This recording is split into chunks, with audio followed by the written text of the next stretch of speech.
tournons-nous maintenant vers la parole de Dieu et nous parlerons ensemble de deux prisonniers célèbres. En prison, quel lieu sinistre!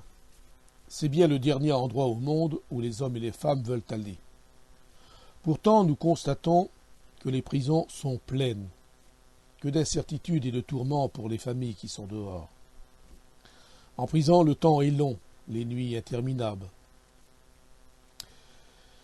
Aujourd'hui, la situation des détenus s'est quelque peu améliorée. On travaille, on fait du sport, on se distrait, on a la télévision, la radio, on peut même se cultiver avec la littérature, etc., etc. Est-il besoin de préciser qu'il n'en a pas toujours été ainsi? À l'époque biblique, l'incarcération n'était qu'une partie de plaisir, mais certainement pas. C'était plutôt tragique, et souvent même fatal. En disant ceci, je pense à Saint Jean l'apôtre, prisonnier dans une île à environ 50 km des côtes d'Asie mineure, l'actuelle Turquie. Privé des siens, de sa famille, de ses amis, de son église, quelle souffrance! Imaginez, du jour au lendemain, se retrouver dans la cale d'une galère romaine, enchaîné à des forçats, en partance pour un îlot minuscule au milieu de la mer Égée. L'apôtre de l'amour, l'homme saint, le dernier de l'équipe de Jésus, venir terminer sa carrière de prophète dans un bagne. Mon Dieu, comme ça nous paraît injuste. Est-ce ainsi que le Seigneur récompense ses fidèles serviteurs? Certes pas. C'est-il que j'ai appelé l'île du désespoir? Dieu va en faire une grande victoire, car de l'île maudite sortira le livre de la révélation pour l'Église d'aujourd'hui. Le livre que nous appelons aujourd'hui l'Apocalypse. D'une défaite apparente, Dieu la transforme en bénédiction. J'aimerais maintenant vous parler d'un autre détenu. Lui aussi, comme Jean, était innocent. Rome, maîtresse du monde, avait décidé de le mettre au secret. Et pour cela, il l'avait mis dans une de leurs oubliettes, cachot froid, humide, sans clarté. La seule lumière qui l'éclaire est la lueur d'une torche. Dans cette terrible géole, le chef de la chrétienté va souffrir, lui, le plus grand missionnaire de tous les temps, le plus fameux théologien qu'on ait jamais eu, l'apôtre Saint Paul lui-même. Cet infatigable serviteur de Dieu était toujours content de son sort, même en prison. Il chantait des cantiques. Écoutez ce qu'il dit aux chrétiens de Corinthe quelque temps auparavant. C'est pourquoi je me plais dans la faiblesse, dans les outrages, dans les calamités, dans les persécutions, dans les détresses pour Christ. Car quand je suis faible, c'est alors que je suis fort. De cette prison va sortir les épîtres que nous appelons les épîtres de la captivité, tels que Éphésiens, Colossiens, Philippiens, Philémon et de Timothée. Gloire à Dieu pour cette grande victoire. C'est pourquoi je me suis penché sur les derniers jours de Saint Paul, voir et faire revivre au peuple chrétien d'aujourd'hui les dernières heures de l'apôtre, ce géant de Dieu. Depuis sa prison de Rome, il écrit à son enfant spirituel, l'évangéliste Timothée. Et regardez qu'est-ce qu'il lui dit dans l'une de ses pages. « Je rends grâce à Dieu que mes ancêtres ont servi, que je sers avec une conscience pure, de ce que nuit et jour je me souviens continuellement de toi dans mes prières, me rappelant tes larmes, et désirant te voir afin d'être rempli de joie, gardant le souvenir de la foi sincère qui est en toi, qui habita d'abord dans ton aïeule Loïse et dans ta mère Eunice, et qui, j'en suis persuadé, habite aussi en toi. C'est pourquoi, Timothée, je t'exhorte à ranimer la flamme du don que Dieu t'a donné et que tu as reçu par l'imposition de mes mains. Car ce n'est pas un esprit de timidité que Dieu nous a donné, bien au contraire. Son esprit nous remplit de force, d'amour, de sagesse. Aussi, n'aie donc point honte du témoignage à rendre à notre Seigneur, ni de moi son prisonnier, mais souffre avec moi pour l'Évangile. Par la puissance de Dieu, il nous a sauvés, il nous a adressé une sainte vocation, non à cause de nos œuvres, mais selon nos propres desseins et selon la grâce qui nous a été donnée en Christ avant les temps éternels et qui a été manifestée maintenant par la venue de notre Seigneur Jésus-Christ qui a réduit la mort à l'impuissance. Il a mis en évidence la vie, l'immortalité par l'Évangile. C'est pourquoi c'est pour cet Évangile que j'ai été établi prédicateur et apôtre, chargé d'instruire les païens. C'est à cause de cela que je souffre ces choses et j'en ai point honte. Voyez-vous, l'apôtre avait appris à être content dans l'état où il était. Et il y a aujourd'hui malheureusement des gens qui ne sont jamais contents de leur état.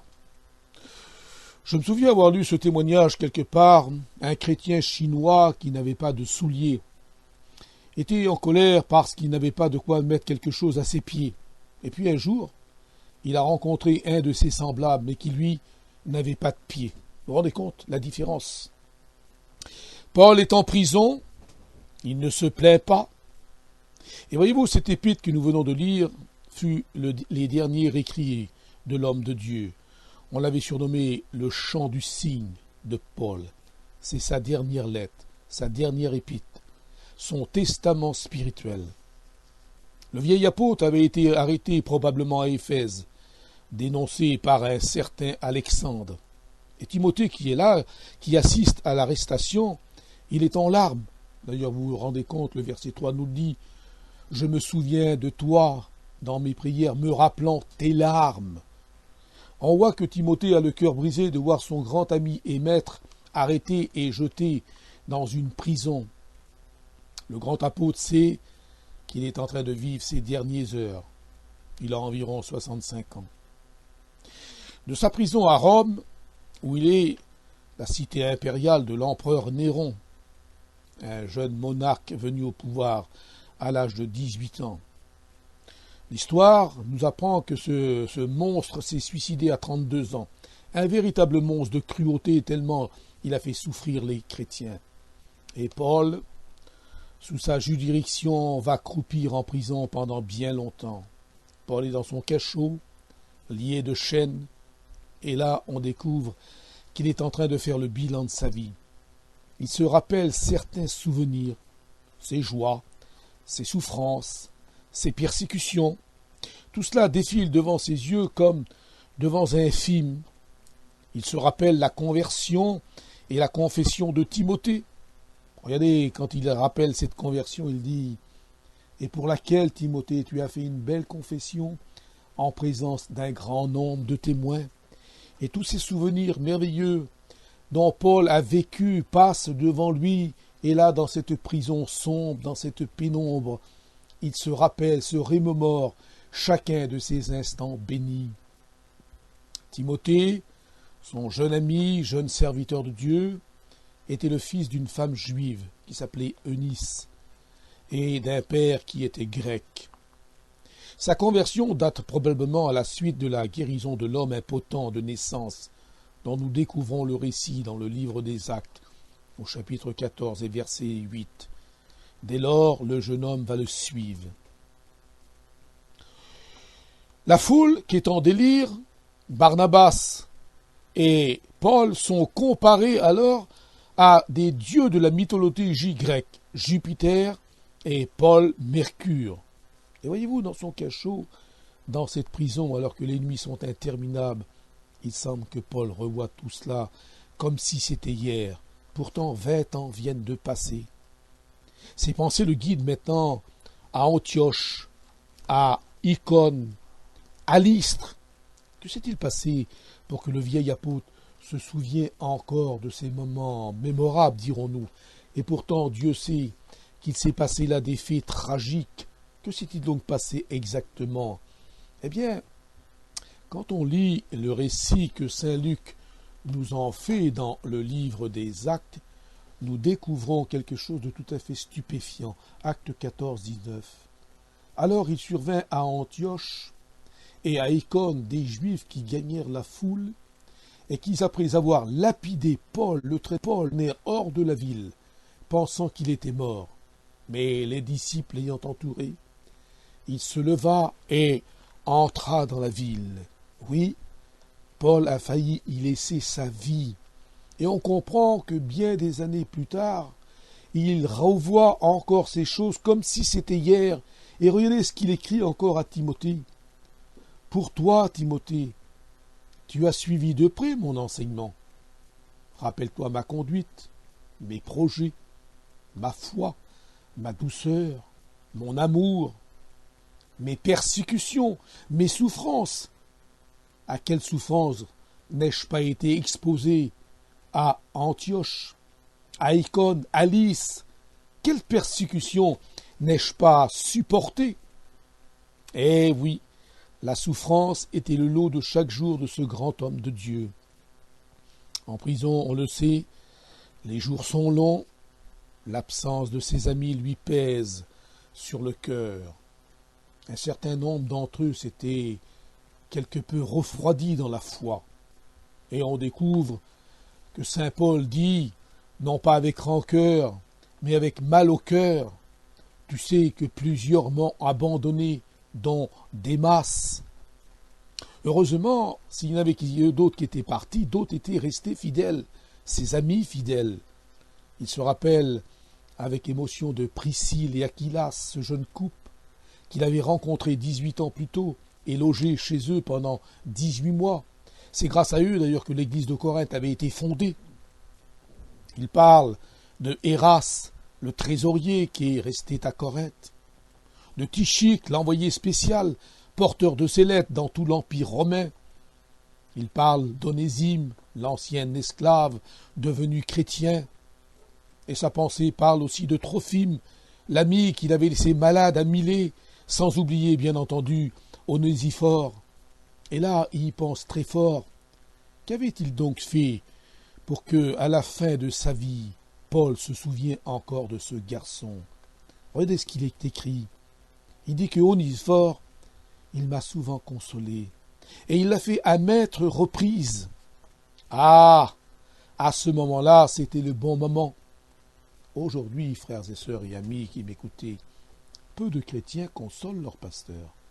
Onésiphore était un homme exceptionnel, un chrétien de première classe. Il s'est payé l'audace, le toupet, j'allais dire, à maintes reprises de venir consoler le plus grand des apôtres. Et il dit, il m'a cherché avec beaucoup d'empressement. Quelle beauté, quelle spiritualité de visiter ses frères et sœurs quand ils sont dans la peine. Et il ajoute, rappelle-toi, Timothée, il m'a rendu de nombreux services. Ah, voilà qui devient rare de nos jours. Précisément quand on est dans le besoin, souvent les amis nous abandonnent. Et il ajoute, Onésiphore n'a pas eu honte de mes chaînes. On ressent dans cette lettre combien il aimait ses amis. Et quand il écrit un Philippiens, le premier chapitre au verset 3, il dit « Je rends grâce à mon Dieu de tout le souvenir que je garde de vous. » Paul était en train de se souvenir de ses amis et il termine en disant « Je prie pour vous tous. » Quelle consécration qu'avait cet Onésiphore.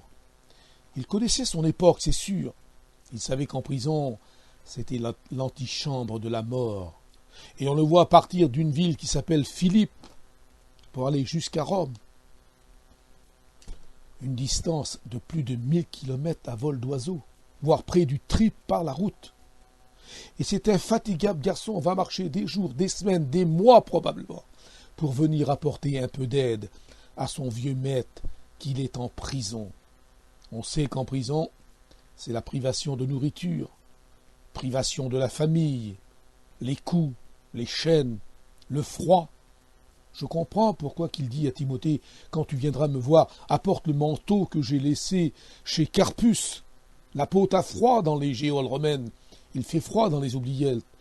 Et j'ai été peiné en lisant ce texte, que j'étais en train de faire la remarque que Paul, à la fin de sa vie, possédait qu'un seul manteau qu'il avait encore prêté à quelqu'un d'autre. Il y a vraiment une différence avec les garde-robes d'aujourd'hui que possèdent certaines personnes. Alors j'ai voulu savoir ce que peut faire Paul de ses journées. Qu'est-ce que peut faire un homme quand il est prisonnier, surtout à cette époque? Parce qu'en dehors des vexations, des coups, des privations de nourriture, qu'est-ce qu'il pouvait bien faire de toutes ces journées? Eh bien, quand on lit Actes 16, 25, on découvre que dans sa prison, Paul chante des cantiques. Incroyable, Seigneur. Comment peut-on chanter des cantiques quand on est dans un endroit aussi lugubre qu'est la prison? D'autant plus que la Bible dit, si quelqu'un est dans la joie, qu'il chante des cantiques. Eh bien, Paul, voyez, malgré qu'il était en prison, il était dans la joie et il chantait à son Dieu les louanges de son Seigneur. Comment peut-on être dans la joie, direz-vous, quand on est en prison, dans les basses fosses, humides, sans lumière? Ah, il y a des gens qui sont jamais satisfaits, là où ils se trouvent.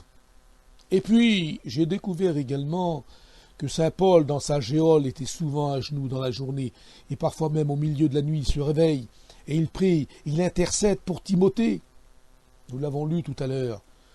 Je prie chaque jour pour toi. Relisons ce texte.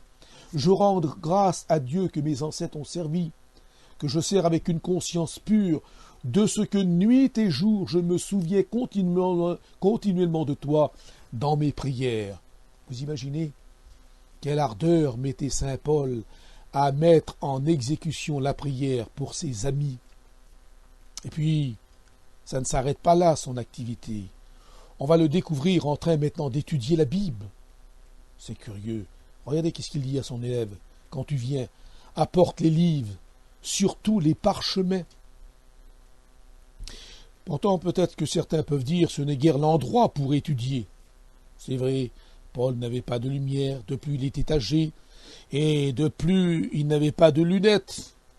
Quand on vieillit, on est obligé de mettre les choses un peu plus loin, et ce brave serviteur de Dieu n'avait pas de quoi justement lire à la mesure de ses pauvres yeux. Eh bien, n'empêche qu'il demande à Timothée d'apporter les parchemins, les livres de l'Ancien Testament. Et puis, voyez-vous, cet infatigable marcheur continue à combattre, même qu'il est lié de chaînes. Il témoigne de la parole de Dieu. Peut-être que certains peuvent dire, mais à qui? À qui, direz-vous? Il est en prison. À qui peut-il rendre témoignage? Comment peut-il être encore une lumière alors qu'il est au fond dans les ténèbres? Une première fois, il a témoigné aux Juifs qui viennent le voir. Vous voyez ça dans le livre des Actes, chapitre 28, verset 23. La seconde fois, on va le découvrir qu'il est en train de témoigner à la garde prétorienne. Paul était gardé par un soldat qui était changé plusieurs fois par jour. Et on sait que les prétoriens de cette fameuse garde romaine étaient au nombre de 800 gardes. Ce qui veut dire, frères et sœurs et amis, et vous, jeunes serviteurs de Dieu, ce qui veut dire qu'en moins d'un an, les 800 gardes ont écouté le témoignage de l'Évangile. Il suffit pour cela de relire avec intention le passage de Philippiens, chapitre 1er, les versets 12 et 13. Lisez avec attention ce passage, vous verrez la bénédiction qu'il vous apportera, où Paul va clamer fortement qu'il a rendu témoignage à toute la garde prétorienne, là-bas à Rome. Et puis, comme dans le haut de sa prison, il y a un petit trou dans lequel on découvre le Romain qui le garde, qui est en uniforme. Eh bien, voyez-vous, le plus grand des apôtres était aussi un grand observateur. Et la tenue du Romain lui inspire un chapitre de son épître. Le chapitre 6, le verset 14, ça lui donne une idée de comparer l'armure chrétienne à l'armure que porte le soldat romain qui le garde. Et quand il écrit, il dit « Ayez sur votre tête le casque du salut, mettez la cuirasse de la justice, prenez par-dessus tout cela le bouclier de la foi, ou encore l'épée de l'esprit, avec les chaussures que donne le zèle de l'évangile. » C'est là toute la tenue du soldat romain qui est détaillée et à qui Paul fait une application spirituelle pour notre plus grande consécration. Aussi, il fait encore une dernière chose. Il écrit. Peut-être que certains vont dire, mais à qui peut-on écrire depuis une prison? Saint Paul écrit aux églises qui ont besoin de ses conseils. Oui, à cette époque, nous n'avions pas les portables de téléphone, mais on pouvait écrire. On dit que les paroles s'envolent, les écrits restent. Eh bien, de cette captivité va sortir justement les épîtres que nous appelons les épîtres de la captivité. L'épître aux Éphésiens dont nous avons parlé déjà, Philippiens, Colossiens, Philémon, la deuxième à Timothée. Ces épîtres sont pour nous d'une beauté, d'une richesse incomparable. Vous voyez quel caractère d'homme. Nous sommes en présence d'un homme exceptionnel. Au lieu de se lamenter comme la plupart des prisonniers, il chante, il prie, il étudie, il témoigne, il écrit. Et en plus, il fait une lettre personnelle à celui qui l'a formé dans le ministère afin de mettre en garde Timothée. En écrivant cette dernière lettre, que nous avons déjà appelée le chant du cygne de Paul, son but, c'était de mettre en garde son jeune ami et de sa prison qui est tout près des arènes, le fameux Colisée. On entend les clameurs de la foule déchaînée qui assiste à la tuerie des chrétiens. On entend leurs cris. Et il écrit le chapitre 3 de 2 Timothée, et on lit à partir du verset 12. Or, tous ceux qui veulent vivre pieusement en Jésus-Christ seront persécutés. Et là, depuis sa prison qui est tout près du fameux Colisée de Rome, on entend les cris déchaînés de la foule qui réclame du sang. Tous ceux qui veulent vivre pieusement en Christ seront persécutés. Il termine en disant à Timothée, supporte les souffrances, fais l'œuvre d'un évangéliste. Et voyez-vous, avant juste de terminer sa missive, son dernier désir serait de revoir une dernière fois Timothée. Et regardez comme il lui écrit avec beaucoup d'amour. Timothée, tâche de venir avant l'hiver, ce qui indique que l'épître à Timothée a certainement été écrite en automne. En lisant tous ces textes, ça m'avait posé un problème. J'arrivais mal à comprendre pourquoi Paul s'inquiétait tout particulièrement pour Timothée, et je pensais dans mon fort qu'il négligeait les autres. Et je disais, pourquoi qu'il ne parle pas de Tite, et Tychique, et Trophime, et Crescens, et Héras, et Marc, sans oublier Priscille et Aquilas. Je trouvais qu'il y avait une sorte d'injustice dans l'apôtre, qu'il mettait beaucoup plus de temps à parler de Timothée qu'il ne l'avait fait pour les autres. Alors je me posais la question, pourquoi ? Pourquoi Timothée seulement et pas les autres ? Et puis, voyez-vous, en tournant la page couverture de ma Bible, j'ai été impressionné de regarder la carte de l'Empire romain. Et c'est elle qui m'a donné la clé de l'énigme. Regardez au chapitre 4 du verset 9 de la deuxième épître, qu'est-ce qu'il dit, juste pour terminer. Timothée, viens au plus tôt vers moi, car Démas m'a abandonné, par amour pour le siècle présent. Il est parti pour Thessalonique. Crescens, il est allé en Galatie. Tite est en Dalmatie. Luc seul est avec moi. Prends Marc, amène-le avec toi, car il m'est utile pour le ministère, et j'ai envoyé Tychique à Éphèse. Alors quand tu viendras, apporte le fameux manteau dont nous avons déjà parlé tout à l'heure. C'était extraordinaire, extraordinaire. Tous ses amis avec qui il a travaillé de nombreuses années, ils sont tous en pleine activité. Quelle joie pour lui de les savoir qu'ils sont en poste dans les églises. Paul est davantage inquiet pour Timothée, car il semble que ce jeune évangéliste avait quelques problèmes, disons quelques points faibles. On va en citer seulement 4. Timothée était jeune. Timothée, c'était un métis, un sang mêlé. Timothée était timide. Et enfin, ce garçon était d'une santé fragile. Être jeune, c'est ce que rêvent tous les hommes de le rester. Mais dans l'ancien temps, un homme jeune était peu considéré, surtout chez les Juifs et les Grecs. Et ils avaient plutôt tendance à le mépriser. Et quand on lit ce que Paul écrit aux Corinthiens, ne méprisez pas Timothée, ou s'il vient chez vous, que personne ne le méprise. D'ailleurs, il lui dira à lui-même, au chapitre 4, verset 12, Timothée, que personne ne méprise ta jeunesse. C'est peut-être pour ça que Paul, plus tard, a écrit 1 Corinthiens 1, 28, Dieu a choisi les choses qu'on méprise. Il essayait de remettre à l'honneur ce jeune homme qui avait du mal à passer dans sa jeunesse. Et de plus, c'était un sang mêlé, comme nous l'avons vu, sa mère était juive, son père était grec, et d'après le Deutéronome chapitre 7, la mère de Timothée avait commis une erreur en épousant un grec, mais la même chose nous est dit en Esdras 9 et Néhémie 13, 23, ce qui nous amène à dire qu'aujourd'hui, un chrétien, eh bien, il doit éviter de se marier avec les païens. C'est encore peut-être à cause de ça que Paul rappelle aux Romains, chapitre 1er, verset 16, « L'évangile, dit-il, c'est la puissance de Dieu pour le salut de quiconque croit, du juif premièrement et du grec. » Et on sait que Timothée avait les deux nationalités. Et puis enfin, on découvre ensemble que ce jeune serviteur de Dieu était timide. Oui, Timothée était honteux. Et il écrit, ce n'est pas un esprit de timidité que Dieu nous a donné. Un ouvrier ne doit pas rougir. 2 Timothée chapitre 2 verset 15. La timidité est un grand handicap dans le ministère. C'est pourquoi qu'il va sans dire, et Paul ne mâche pas ses mots quand il va lui écrire cette ordonnance, Timothée, ranime la flamme du don de Dieu qui est en toi et qui t'a été donné par l'imposition de mes mains.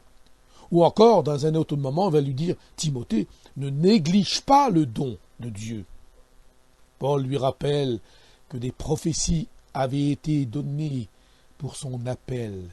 Vous lui direz ça dans la première au Timothée, chapitre 1er, verset 18.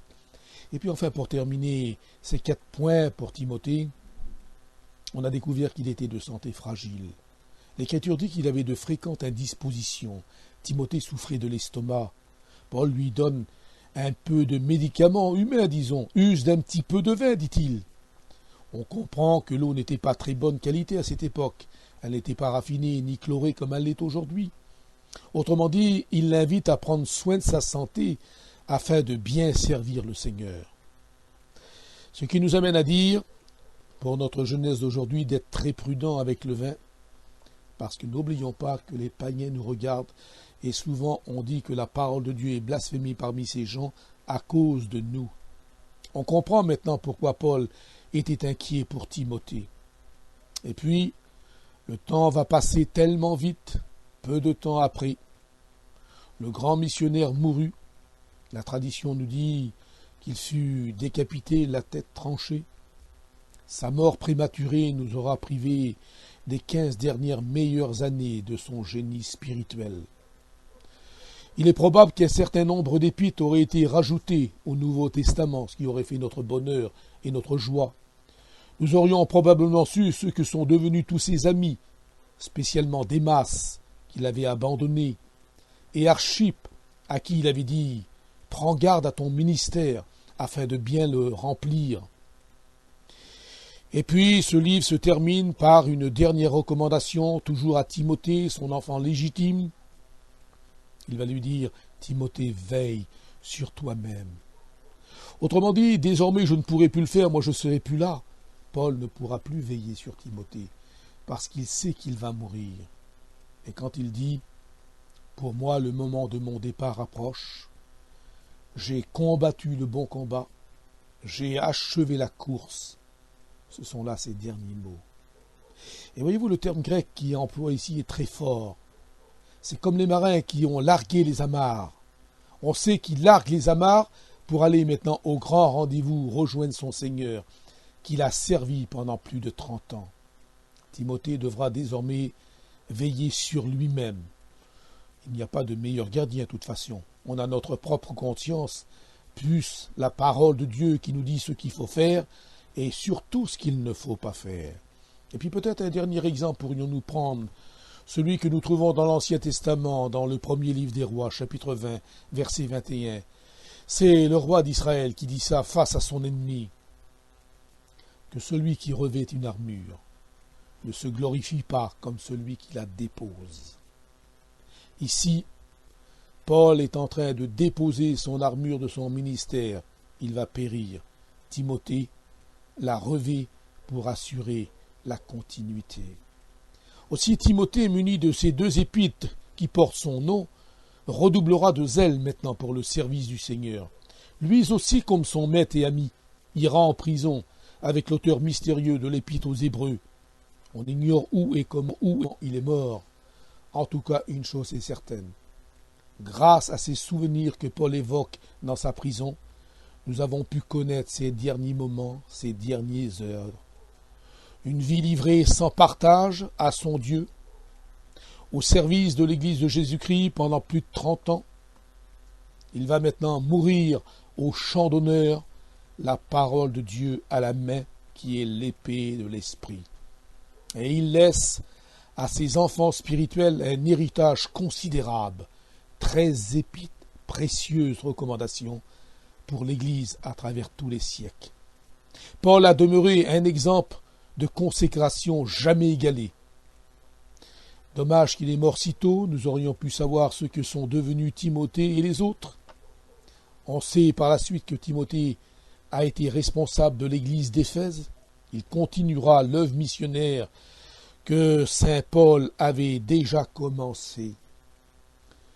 Chers frères et sœurs, nous venons de voir dans cette étude de la vie de ces deux prisonniers quelque chose de particulier. Paul a fait appel à ses souvenirs en prison. Rappelons-nous, frères et sœurs et amis, le passé que nous avons vécu avec le réveil tzigane. C'est bien, c'est beau. Comment c'était, c'est magnifique. Mais le présent, comment est-il? En quel état est notre vie spirituelle, celle d'aujourd'hui? Est-ce qu'on fait toujours partie des enfants de Dieu? Sommes-nous devenus seulement que des religieux? Voyez-vous, une année vient juste de commencer. Un bilan s'impose. L'année dernière, qu'est-ce que j'ai fait pour l'œuvre de Dieu? Et si on est sincère, on doit mettre ça devant nos yeux. Combien de victoires j'ai eues? Ou combien d'échecs? Si j'avais un message à vous donner, et je l'ai, c'est faisons mieux cette année. Soyons unis pour le salut des âmes. Et que ces souvenirs que saint Paul rappelle, eh bien que nous, on ne vit pas seulement que de souvenirs que nous avons vécus, qu'on a été bénis il y a 20 ans, 30 ans ou 50 ans. Il faut qu'on le soit aujourd'hui. Et qu'aujourd'hui, nous soyons la lumière que Dieu veut que nous soyons pour notre génération. Parce que Dieu nous a donné cette génération, c'est à nous de nous en occuper. Il faut sauver les âmes parce que notre Maître revient bientôt et nous partirons avec lui pour l'éternité. Amen.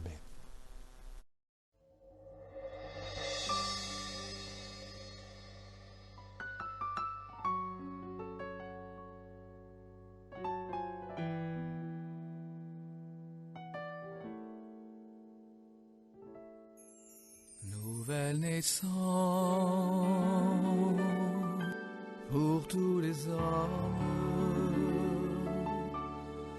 Le monde a besoin de trouver en Dieu la vie nouvelle. Vie merveilleuse, remplie de joie, les yeux plein de bonheur, rien ne pourra remplacer le bonheur qui chante du malheur.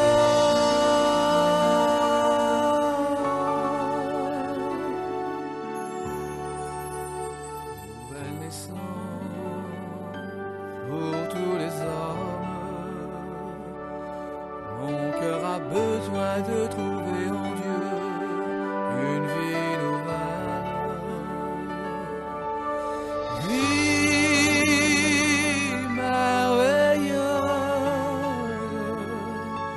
la vie que l'on ne peut pas rejeter.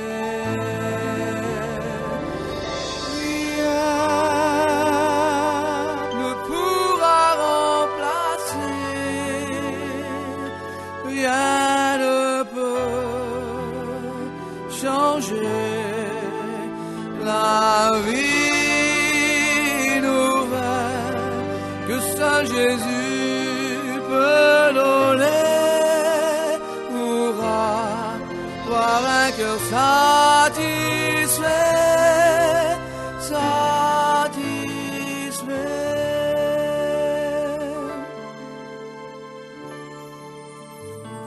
reconnaissante pour tous les hommes. Le monde a besoin de trouver en Dieu une vie nouvelle. Vie merveilleuse, la vie que l'on ne peut pas refuser. Rien ne pourra remplacer, rien ne peut changer la vie.